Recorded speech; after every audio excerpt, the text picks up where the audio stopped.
नमस्कार दोस्तों, आप सभी का स्वागत है जवाहर नवोदय विद्यालय की प्रवेश परीक्षा की कक्षा में।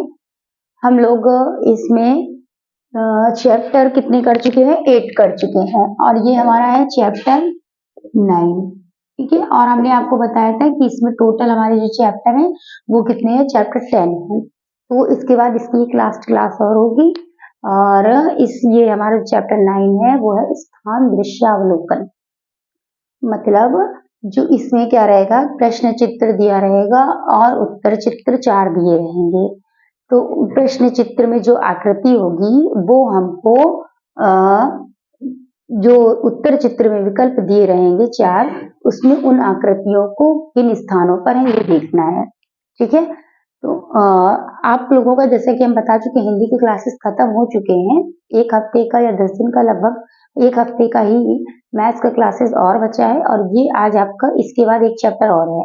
लेकिन इसका मतलब ये नहीं है कि अगर आपकी क्लासेस हमने इसलिए पहले ही टाइम से फरवरी लास्ट में आपका एग्जाम है तो इसलिए आपको ये समय दिया गया है जिसमें आप अच्छे से रिवीजन कर सकें।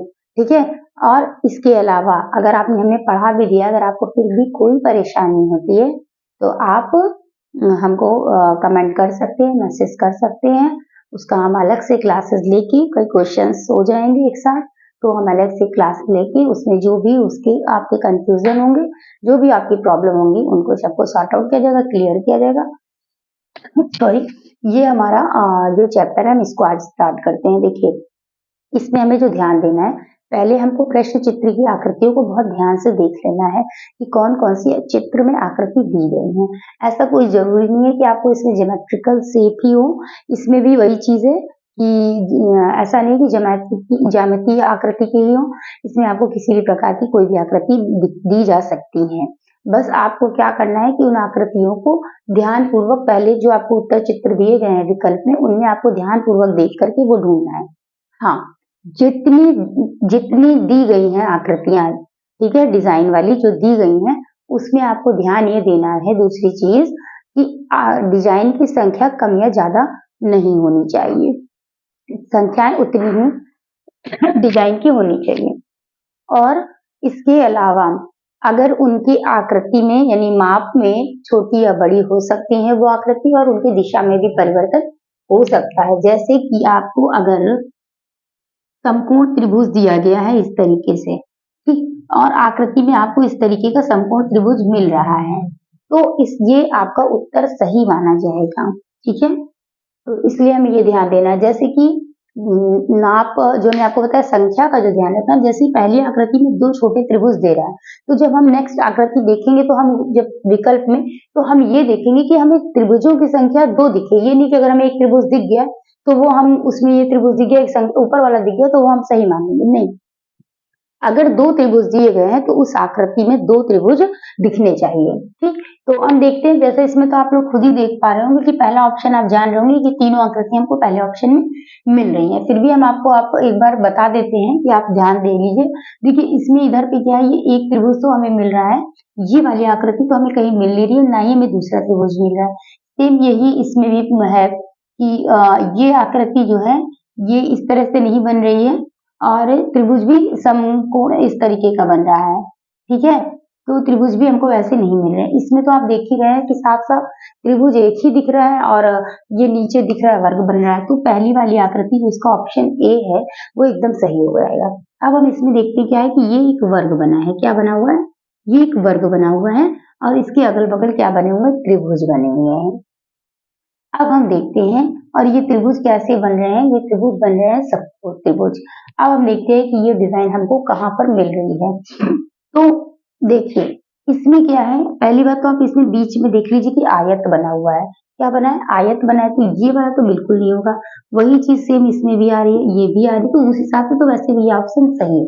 लेकिन अगर हम देखेंगे भी तो दिशा को हम नहीं देखेंगे तो ये 2 त्रिभुज हमें इधर मिल रहे हैं समकोण वाले और बीच में वर्ग भी मिल रहा है, इसलिए इसका ऑप्शन बी जो होगा वो एकदम सही होगा। अब हम ये वाली आकृति को देखते हैं। क्वेश्चन नंबर ये 1 हो गया, 2 हो गया, 3, 4 और 5।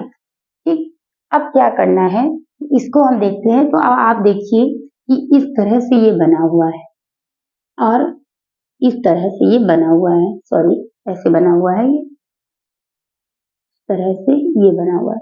तो अब ये ऐसे, ठीक है, इस तरह से ये आकृति बनी हुई है। अब आप देखिए कि इसको अगर हम देखेंगे तो हमें क्या, आप चाहे तो साथ साथ ऐसे कर लीजिए, अगर हम इस आकृति को जोड़ लेंगे, ये आकृति देखिए आपको कैसी दिख रही है। अब आपको ये क्या दिख रहा है, ठीक, ये एक प्लस बन गया। तो ये वाली जो हमें संख्या, और अगर हम ये ध्यान दें तो हमें आकृति में क्या दिख रहा है, 4 समकोण दिखाई दे रहे हैं। तो आप इसमें देखिए, क्या इसमें 4 समकोण हमको नहीं मिल रहे हैं? तो ये हमारा जो ऑप्शन बी है वो एकदम सही हो जाएगा। ये 4 समकोण हैं। अगर जो आकृति को मिलाना नहीं है, इन आकृतियों को जो हमने आपको तो एक वो बताया कि इसमें आप इस तरीके से आप सीधा देख सकते हैं, लेकिन फिर भी अगर आप जो इसमें कॉन्सेप्ट है वो यही है कि हमको 4 समकोण दिए गए हैं और इसमें हमको 4 समकोण मिल रहे हैं इस आकृति में, ठीक। तो हमारा ऑप्शन बी जो हो जाएगा वो एकदम सही हो जाएगा। नेक्स्ट क्वेश्चन हम देखते हैं कि इसका क्या है। क्वेश्चन नंबर 4, एक ये बना हुआ अर्धवृत्त है वन, और ये फिर स्क्वायर है और यहाँ पे ट्रायंगल है।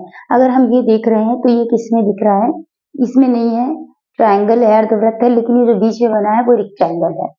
और इसके अलावा अगर हम इसमें देखेंगे तो इसमें क्या है कि अर्धवृत्त बना है, यहाँ पे स्क्वायर बना हुआ है और यहाँ पर क्या बन रहा है, त्रिभुज बन रहा है, ठीक। तो ये हमें ऑप्शन बी एकदम अभी हमें सही लग रहा है। हम अगला भी देख लेते हैं। तो ये 2 त्रिभुज बने हैं, ये तो नहीं होगा, ये भी नहीं है। इसमें क्या है, इसमें जो वर्ग बन रहा है वो ये जो यहाँ से है ये तिरछा हो गया है, ठीक है। तो ये वर्ग नहीं बन रहा है, चतुर्भुज तो है लेकिन वर्ग नहीं है। तो उस हिसाब से हमारा जो ऑप्शन बी है वो इसमें भी सही हो जाएगा। अच्छा, हम देख रहे हैं, हाँ लगातार हमारा बी आ रहा है। अब हम देखते हैं इसमें, देखिए क्या दे रहा है, एक त्रिभुज दे रहा है, एक सर्कल दे रहा है, एक दूसरा त्रिभुज दे रहा है उल्टा, और एक क्या दे रहा है, देखिए उल्टा इससे हमें मतलब नहीं है, सीधा भी हो सकता है, लेकिन क्योंकि दिशा का कोई मतलब नहीं, लेकिन होना चाहिए दो त्रिभुज होने चाहिए, और ये क्रॉस बन रहा है। तो हम इसमें देखते हैं, देखिए 2 सर्कल है, ये तो होगा नहीं, हमने आपको पहले ही बता दिया, संख्या कम और ज्यादा का विशेष ध्यान रखना है। अगला हम देख लेते हैं, इसमें 2 त्रिभुज है, सर्कल है, क्रॉस है, ठीक है, ये हमारा ऑप्शन हो सकता है। हम आगे का देख लेते हैं। इसमें क्या है, इसमें तो कहीं भी अगर हम देखें तो त्रिभुज हमें जैसी आकृति दिख ही नहीं रही है, ठीक है।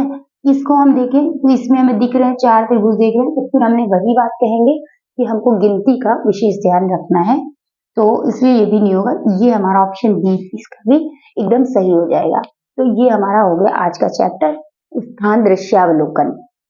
आपको ये बताना चाहते हैं कि हमें ये नहीं ध्यान देना, देखिए कि 4-5 प्रश्नों में मेंटल एबिलिटी में अच्छा कर ले जाना, ये सही कहना सही नहीं होगा। हमारा जो ये 5 प्रश्नों को लेकर के बताने का आशय है, जो हमारा उद्देश्य है वो ये है कि आपको किस चैप्टर में किस बिंदु पर ध्यान देना है, उस चैप्टर से रिलेटेड जो सवाल होंगे उनमें आपको किन बातों को ध्यान रखना है और किस चीज पर फोकस करके आप सही ऑप्शन को चुन सकते हैं, ये बताना है, आपको इसमें सहायता देना है। बाकी हम फिर वही बात कहेंगे जो हम हर सब्जेक्ट के लिए कहते हैं कि अभ्यास के बिना कुछ नहीं हो सकता। इसके लिए आपको सबसे ज्यादा जरूरी है कि आकृति कोई भी आ सकती है, तो हमें अभ्यास करते रहना है। अगर हम कोई किताब ले पा रहे हैं तो ये मेंटल एबिलिटी के लिए, तो देखिए हिंदी का अनुच्छेद है, वो जो हमने विलोम शब्द पर्यायवाची वगैरह कर, वो तो आप लर्न करेंगे हो जाएगा उसमें, लेकिन जो आपका अनुच्छेद है वो तो आप अगर किताब पढ़ रहे हैं और प्रश्नों के उत्तर चाट रहे हैं वो आप कहीं से नहीं, लेकिन मेंटल एबिलिटी में क्या है कि आपको ज्यादा से ज्यादा एक्सरसाइज लगानी होगी। इसके लिए अगर आप कोई किताब ले लेंगे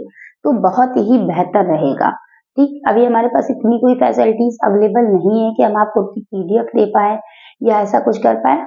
इन फ्यूचर अगर ऐसा हो जाता है और हम आप लोगों के लिए और बेहतर और अच्छा कर पाते हैं तो हम बिल्कुल आपको इसके खूब सारी शीट्स के पीडीएफ वगैरह भी अवेलेबल करा दिया करेंगे, जिससे हमारे बच्चों को हम जो हमारा उद्देश्य है कि शिक्षा में पैसे से संबंधित कोई भी परेशानी अगर उनके आगे आ रही है तो उन्हें इधर वो परेशानी सामना ना करना पड़े। तो अभी फिलहाल हम यही आपसे कहेंगे कि शायद 100 या 150 रुपए की कोई भी आपको प्रकाशन की बुक ले सकते हैं, तो आप उसमें ये अभ्यास कर सकते हैं इन सवालों का। इन सवालों को बताने का उद्देश्य है कि आपको उस चैप्टर में क्या पढ़ना है, कैसे पढ़ना है, किन चीजों पर ध्यान रखना है, वो आपको आ जाए, ठीक है। तो हम मिलते हैं इसके नेक्स्ट क्लास में और लास्ट क्लास में, तब तक के लिए नमस्कार, जय हिंद।